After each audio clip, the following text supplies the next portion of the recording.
Bonsoir à tous, merci d'être au rendez-vous pour une nouvelle édition sur Monaco Info. Au sommaire de votre JT ce soir, où en est la campagne vaccinale en principauté alors qu'elle vient de franchir une nouvelle étape? Combien de personnes ont été vaccinées? Qui est concerné aujourd'hui? Christelle Malgherini, conseiller technique du département des affaires sociales et de la santé, sera avec nous pour en parler.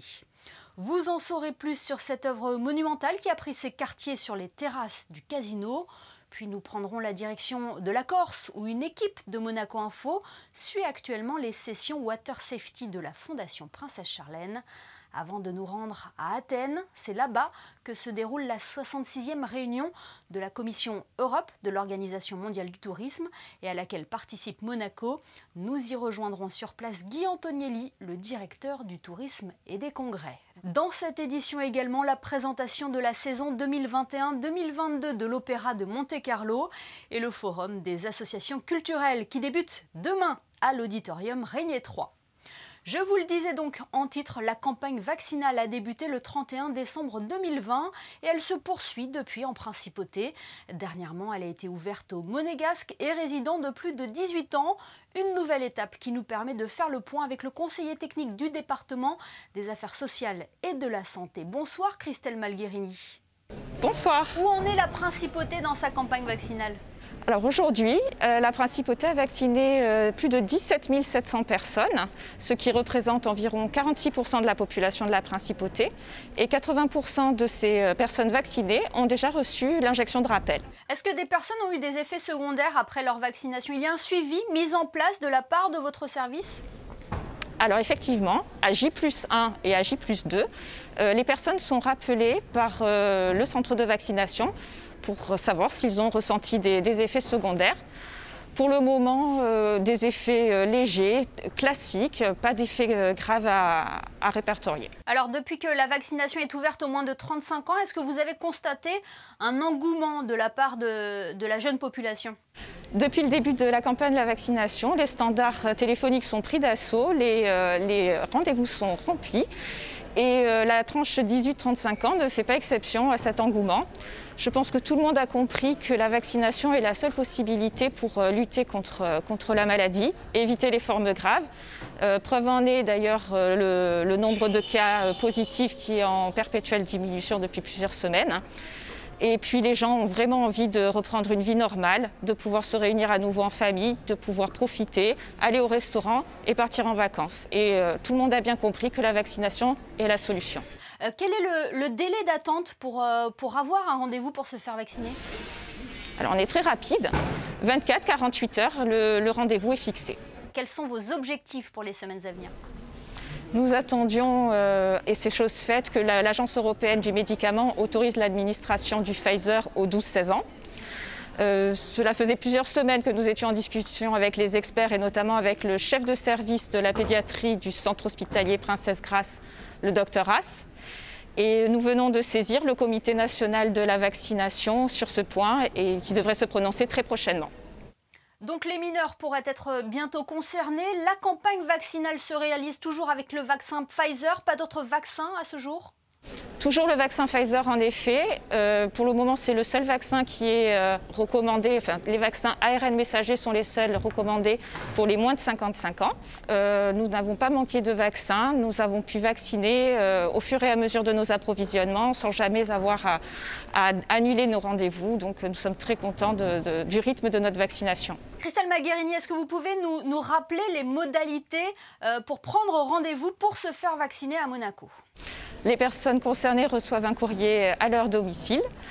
Ils prennent rendez-vous par téléphone au centre d'appel. Le centre de vaccination les rappelle ensuite pour leur fixer un rendez-vous. Et la deuxième solution, c'est une prise de rendez-vous par Internet sur le site covid19.mc. Une démarche bien simplifiée. Merci infiniment pour toutes ces précisions concernant la campagne vaccinale à Monaco. Merci. Un mot à présent sur cette œuvre monumentale que vous avez peut-être remarqué du côté de Monte-Carlo. Eh bien, l'artiste de cette création vient d'en faire don à Fightheads Monaco, association de lutte contre le VIH-Sida fondée par la princesse Stéphanie. Plus de détails dans ce reportage de Fabien Bonilla et Thomas Deus. Il monte la garde sur les terrasses du casino et mesure 2,40 m. Un bulldog en bronze, ou plus exactement un Doggy John, la marque de fabrique de l'artiste Julien Marinetti. Il est aux couleurs de l'association Fight-Heads Monaco. L'artiste a rencontré ce vendredi la présidente de l'association, la princesse Stéphanie, accompagnée de son fils Louis Ducruet, à l'origine de cette opération.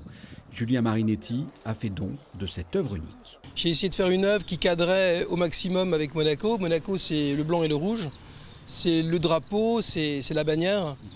Et puis, initialement, c'était leur drapeau aussi de combat. Et puis là, c'est un combat contre le sida, contre la maladie. Et surtout, c'est un combat contre les omissions. C'est-à-dire ne pas oublier les grands combats, les grandes guerres. Et là, c'en est une. J'aime beaucoup le côté original, toutes les fresques qu'il met. Donc c'est tout un art dans un art. Et le fait qu'elle soit rouge et blanche, forcément, ça aide. Et bien sûr, on a pu intégrer dans l'oreille blanche le logo de Fight-Heads. Donc qu'on voit bien que c'est pour l'œuvre de ma mère de Fight-Heads. Un don qui tombe à point nommé à une période complexe où la Covid-19 attire toutes les attentions. Forcément, pendant cette période de pandémie, on n'a pas pu avoir toutes les collectes de fonds habituelles pendant l'année. Donc c'est vrai que c'est un vrai bol d'air, cette statue. Pour l'association. Après, elle essaie de fonctionner, mais malheureusement, elle fonctionne au ralenti parce que, comme vous savez, avec les affiliés, on ne peut pas prendre beaucoup de risques avec le Covid. Donc, c'est un vrai bol d'air et on en profite et on est content. Julien Marinetti est exposé à travers le monde. Cette œuvre serait estimée à 700 000 €. Elle appartient désormais à l'association Fight-Heads Monaco et sera prochainement vendue aux enchères. Reste encore à définir les modalités. Et toujours concernant Fight-Heads Monaco, sachez que la soirée annuelle de l'association se déroulera le samedi 24 juillet à la Salle des Étoiles, avec sur scène un tribute reprenant les grands classiques du groupe suédois ABBA. Nous vous emmenons en Corse à présent pour la reprise des sessions Water Safety. Alexandra Pagny, vous êtes sur place pour Monaco Info avec Sylvain Péroumal. Vous êtes en compagnie de la championne du monde de sauvetage en mer, Stéphanie Geyer-Barnex. Oui, vous le voyez, je me trouve sur la plage de Calvi où les Water Safety Day ont démarré ce matin depuis 9h30. Les enfants sont dans l'eau. Stéphanie, ils ont l'air d'apprécier. Quels sont les enjeux en fait d'une telle journée là? Ce sont des classes de CM2 aujourd'hui. Qu'est-ce qui est important de leur transmettre? Eh bien, effectivement, à cet âge-là où on enregistre effectivement un taux de noyade assez important sur cette tranche d'âge, l'important c'est de les sensibiliser, de les éduquer à la sécurité aquatique et à l'environnement. Comment ça se passe? Différents ateliers, il y en a combien en tout et qu'est-ce qu'ils vont devoir faire précisément? Alors on a réparti en 3 temps forts. Le premier temps fort c'est la sécurité aquatique ici. Un deuxième temps fort, un échange avec les sportifs de haut niveau sur les valeurs du sport entre midi et 2. Et ensuite l'après-midi c'est la sensibilisation et l'éducation à l'environnement. Aujourd'hui on est sur la sécurité aquatique. Comme vous pouvez le voir, il y a plusieurs groupes d'enfants. Donc on a réparti en ateliers. Il y a 6 ateliers. 3 ateliers terrestres et 3 ateliers aquatiques où on développe en eux à la fois des habiletés motrices, de la natation, de la réactivité, de l'éducation à la prévention des noyades, du secourisme, de l'observation et des parcours de natation. Merci beaucoup Stéphanie. Et je vous propose justement de retrouver dans notre prochaine édition tous ces ateliers plus précisément. Et à demain Alexandra pour la suite de vos reportages. On reste en Méditerranée, mais direction la Grèce. Nous vous parlions en début de semaine de la relance économique et touristique et du soutien du numérique notamment avec l'organisation d'un webinaire sur les tendances de demain. Eh bien, plusieurs pays sont actuellement réunis à Athènes pour la 66e réunion de la Commission Europe de l'Organisation mondiale du tourisme. La principauté y est représentée. Nous y rejoignons d'ailleurs le directeur du tourisme et des congrès. Bonsoir Guy Antonielli. Bonsoir Émilie. C'est le premier rendez-vous européen auquel vous participez en présentiel. C'est un signe encourageant pour la relance du tourisme, aussi bien pour l'Europe que pour Monaco. C'est aujourd'hui la première fois que l'industrie touristique européenne a pu se retrouver à Athènes. Et il était très important que nous donnions ce message qu'il est possible de se déplacer dans les meilleures conditions de sécurité. Alors, de nombreuses personnalités sont présentes à l'occasion de cette réunion. Le Premier ministre de la Grèce a par exemple assisté à l'ouverture des débats hier. C'est la preuve de l'élan européen pour retrouver une activité touristique au plus vite, qu'elle soit d'affaires ou de loisirs. Bien évidemment, le tourisme est une activité essentielle de l'Europe. L'Europe est la première destination touristique mondiale, la Méditerranée la première destination européenne. C'est la Grèce qui est à la base des discussions sur le certificat, ce qu'on appelle le Green Certificate européen. Donc, il était essentiel pour la Grèce d'accueillir cet événement, d'être présent. Et non seulement le Premier ministre grec était présent, mais également, bien évidemment, le ministre du Tourisme.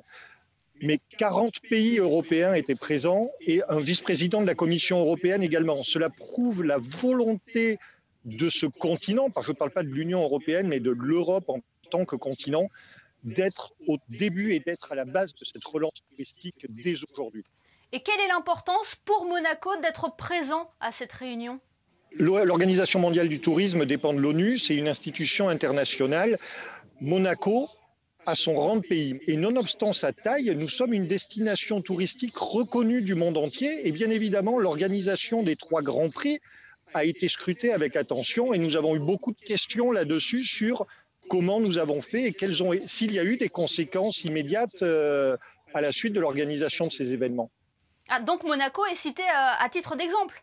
Oui, parce que nous sommes parmi les premiers, alors non pas à avoir ouvert, on a vu qu'aujourd'hui en Grèce, la Grèce accueille des touristes, mais à avoir recommencé des grands événements. Et nous surprenons parfois les gens en leur disant qu'à Monaco, tout est ouvert depuis la fin du premier confinement, avec des restrictions, avec des mesures spécifiques, mais le message que l'on veut faire passer aujourd'hui, que toute l'industrie veut faire passer, c'est qu'en adaptant les mesures, le tourisme est gérable en toute sécurité aujourd'hui. Voilà Guy Antonielli, quelle est la tendance des discussions à Athènes ? Alors, l'élément principal qu'il faut noter, c'est que l'Europe est la zone de l'Organisation mondiale du tourisme où les pays sont les plus confiants pour une reprise à court terme du tourisme, c'est-à-dire au 3e trimestre 2021. Pour tous les autres continents, la reprise est attendue à l'horizon 2022. Donc, nous sommes en première ligne. Tout le monde est très confiant dans ce qui va se passer aujourd'hui. Mon collègue de Malte, lui, a déjà son exemplaire du Green Certificate. Malte a été un des premiers pays à l'éditer. Et nous sommes plutôt aujourd'hui en train de parler des défis et des opportunités du tourisme pour les mois et les années à venir. Nous en sommes là. En fait, c'est être capable de promouvoir un tourisme beaucoup plus durable, être capable d'offrir de nouveaux produits à une clientèle qui va chercher un nouveau sens régulièrement à ses voyages. Et bien évidemment que tous les acteurs du tourisme, qui est un des secteurs où des entreprises de toute petite taille existent, s'approprient la digitalisation de l'économie. Voilà les 3 clés de l'avenir du tourisme pour les années à venir. Guy Antonielli, merci infiniment d'avoir été avec nous depuis Athènes pour nous donner un petit peu le pouls de cette réunion auquel la Principauté participe. Merci infiniment. Merci à vous, Émilie. Bonne soirée. On rejoint Frédéric Elion pour un premier point sur l'actualité. Bonsoir Frédéric, nous en parlions hier avec notre invité, l'abbé Christian Venard. La fête Dieu a été célébrée hier en Principauté. Bonsoir Émilie. Hier, les fidèles catholiques ont pu assister à la messe pontificale en la cathédrale. Monseigneur David, l'archevêque de Monaco, a prononcé une homélie. À l'issue de la messe, une longue procession s'est formée, amenée par les pénitents de la vénérable archiconfrérie de la Miséricorde. Le prince Albert II, le prince héréditaire Jacques et la princesse Gabriella ont ensuite assisté au second salut du Saint-Sacrement.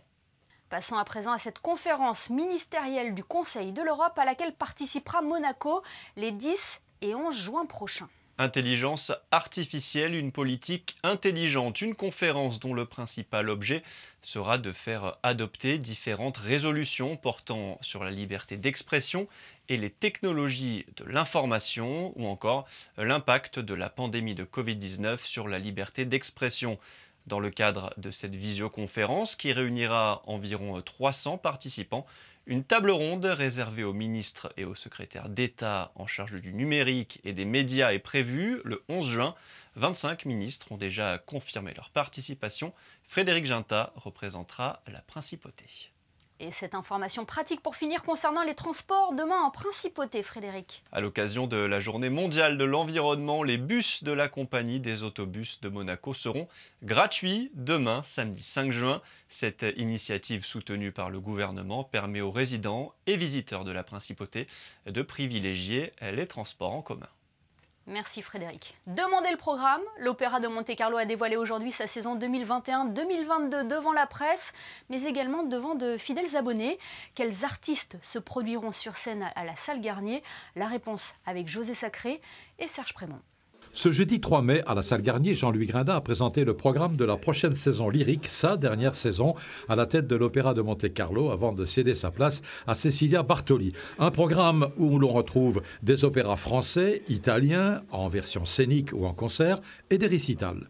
2 récitals, Angela Gheorghiu, Brinterfell, des opéras, alors Butterfly, L'Acmé en version concert, Il Corsaro de Verdi en version concert, Werther avec Jean-François Borras, la grande première à Monte-Carlo de Wozzeck d'Alban Berg. Ça, c'est un opéra que je ne voulais pas ne pas faire avant de quitter cette scène. Manon Lescaut et La damnation de Faust, également un passage obligé pour moi, puisqu'il a été créé par Raoul Gainsbourg en 1893 et il a fait une déflagration mondiale sur cette scène. Donc voilà, c'est un peu tout ce que j'avais envie de faire avant de laisser les clés de cette belle maison à Cecilia Bartoli. Parmi les moments forts de la saison, le grand gala de la fête nationale monégasque, une nuit espagnole avec Placido Domingo, l'Orchestre Philharmonique de Monte-Carlo et la compagnie de danse Antonio Gades, et le Turc en Italie de Rossini avec Cecilia Bartoli, les musiciens du Prince, du 21 au 27 janvier 2022, spectacle qui sera présenté ensuite à l'Opéra de Vienne. Le Staatsoper de Vienne nous a invités pour une quinzaine de jours, 2 semaines, pour faire un festival Rossini avec tout l'Opéra de Monte-Carlo et les musiciens du Prince. Nous y présenterons la production du Turc en Italie que je fais au mois de janvier prochain, et puis une Cenerentola en version semi-stage que les Monégasques et tout le monde a pu voir ici, et puis également un grand gala Rossini pour conclure. Et ce grand gala Rossini d'ailleurs sera donné au profit, au bénéfice de l'AMAD. Une programmation riche donc à retrouver sur le site internet de l'Opéra de Monte-Carlo. Le 8e Forum des associations culturelles de Monaco ouvre ses portes demain à l'Auditorium Régnier 3. Objectif, réunir au même endroit une grande partie de l'offre culturelle en principauté. Le reportage de Vanessa Dessy. Près d'une quarantaine d'associations partagent sa passion avec le grand public à l'occasion du Forum des associations culturelles de Monaco. Danse, musique, décoration ou échanges internationaux, les exposants ont répondu présents. Nous avons la participation de 32 associations et des 7 grandes entités culturelles de la principauté. Le public va pouvoir découvrir toutes les missions et les actions des associations dans le cadre desquelles ils pourront s'inscrire à la rentrée pour avoir des activités soit de loisirs, de littérature, d'écriture, de danse, de théâtre. Donc un large panel à la disposition du public. La généalogie est l'une des activités ludiques préférées du grand public. L'envie de regarder en arrière n'a jamais été aussi forte ces derniers temps.